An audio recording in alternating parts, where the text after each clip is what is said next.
एकांक सदिश को जो ज्ञात करने का फॉर्मूला है उसके बारे में आज हम इसमें डिस्कस करने वाले हैं। सबसे पहले एकांक सदिश निकाला कैसे जाता है।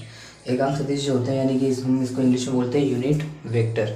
यूनिट वेक्टर जो होती है एक तरह से इकाई होती है। हिंदी मीडियम और इंग्लिश मीडियम वालों दोनों को यहाँ पे क्लास मिलने वाली है। तो सबसे पहले बात करते हैं कि होते क्या। इसका फॉर्मूला जो होता है एकांक सदिश को हम ऐसे ए कैप से डिनोट करते हैं और बाद में इसका जो फॉर्मूला बनता है वो बनता है कि वेक्टर ए का जो अपना रिजल्ट आने वाला है वो और जो इसके ऊपर ए में दिया हुआ होता है वो अपना वेक्टर। ठीक है, तो यहाँ पे हम चलते हुए आगे, जैसे मान लीजिए हमारे पास में एक क्वेश्चन आता है, हम इसी थ्योरी पे हम वर्क करने वाले हैं। ये जो होता है हमारा यूनिट वेक्टर होता है, इसको हम यूनिट वेक्टर भी बोलते हैं। तो इसको कैसे निकाला जाएगा।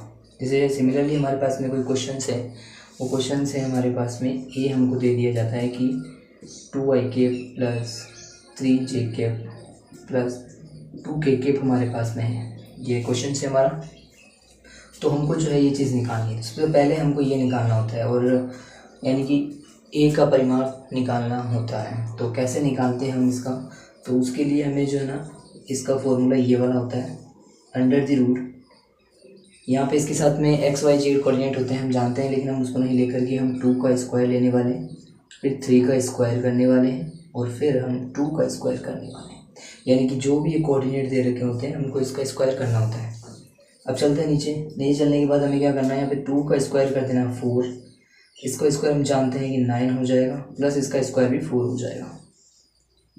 यहाँ आने के बाद हमको सिमिलरली एक ही चीज़ करनी है और वो चीज़ हमको करनी है कि जो भी है इनको हम 8 कर देंगे। तो 4 4 8 हो जाता है और 8 8 16 और इसका आंसर आ जाता है 17 हमारे पास में निकल के आ जाता है। 17 निकलने के बाद में इसका हम रेशियो करेंगे तो भी ठीक है, अगर इसको सॉल्व करते हैं तो अच्छी बात है, नहीं करते तो आप यहाँ पे डायरेक्टली लिख सकते हैं कि हमारे पास में जो इसका रेशियो आया था, ये जो ए था वो हमारा ये था पूरा, तो हम यहाँ पर लिख देंगे 2i प्लस 3j प्लस में हम यहाँ लिखने वाले हैं 2k।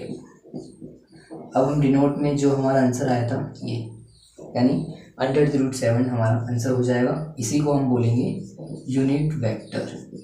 हम इसको बोलने वाले हैं यूनिट वेक्टर। तो ये यूनिट वेक्टर की हमने बात कर ली है। नेक्स्ट क्वेश्चन आपके बारे में होगा, तो देखते हैं आगे कि आप कैसे कर पाते हैं। इसका अगला क्वेश्चन हम डिस्कस करेंगे।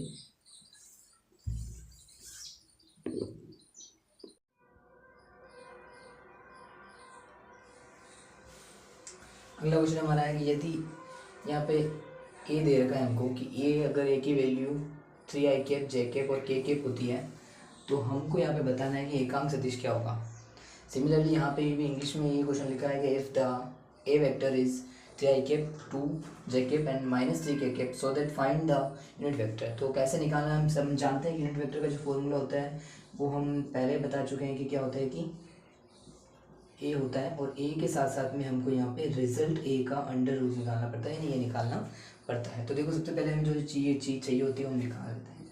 यहाँ पे मैं इसकी वैल्यू यहाँ से भी रख सकता हूँ क्योंकि ये चीज़ सेम होने वाली है। तो हमने यहाँ पे ये ऐसे की ऐसी एज इट इज़ हमने इस चीज़ को यहाँ पे रख दिया है 2j माइनस का 3k। अब हमको जो निकालना है ना वो ये हमारी चीज़ है। तो इसको निकालने के लिए हमारे पास में जो फॉर्मूला होता था वो ये था, अंडर रूट करके उसके बाद में हमको इसको निकालना है। तो अंडर रूट मैंने कर दिया है यहाँ पे, 3 का स्क्वायर हमको यहाँ पे कर लेना है फॉर्मूले के हिसाब से, और उसके बाद में हमें यहाँ पे 2 का स्क्वायर कर लेना है। -3 का भी स्क्वायर करेंगे। इस माइनस से कोई फ़र्क नहीं पड़ने वाला है क्योंकि हम जब माइनस डिजिट का स्क्वायर जब भी हम करते हैं तो उसका आंसर हमेशा पॉजिटिव होता है। यहाँ पे 3 का स्क्वायर हम करने वाले हैं 9 हो जाएगा, यहाँ पे इसका स्क्वायर 4 हो जाएगा, यहाँ पे इसका स्क्वायर 9 हो जाएगा।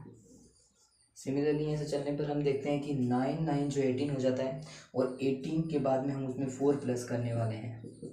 तो 18 और 4 हमारे पास में 22 निकल के आ जाते हैं।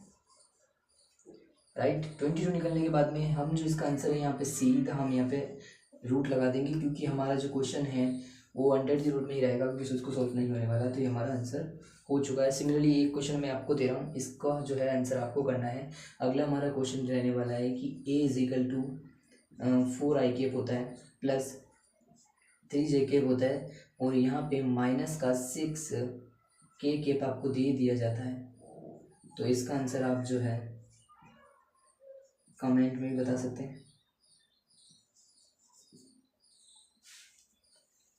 इस चैनल पे आपको और भी बाकी वीडियो सारी मिल जाएगी। ऐसे कैसे हम एक एक टॉपिक एक एक चैप्टर पे डिस्कस करने वाले हैं। और उसके साथ में ही आपको अगर किसी भी कॉम्पिटिटिव एग्ज़ाम के नोट्स सारे अवेलेबल यहीं से करा दिए जाएंगे। इसके लिए आपको सब्सक्राइब करना है और कुछ भी नहीं करना है। और बाकी सारी हम जो बातें आगे धीरे धीरे करने वाले हैं। इसके अलावा इंस्टाग्राम पे हमारा पीसी में ट्यूशन क्लासेस का जो है एक आईडी बनी हुई है जिसको आप फॉलो कर सकते हैं, जहाँ आपको रीजनिंग के क्वेश्चन भी करवाए जा रहे हैं, मैथ के भी कराए जा रहे हैं। PCM ट्यूशन क्लासेस की आईडी है, इसको आपको सब्सक्राइब कर लेना है। ठीक है, चलो मिलते हैं।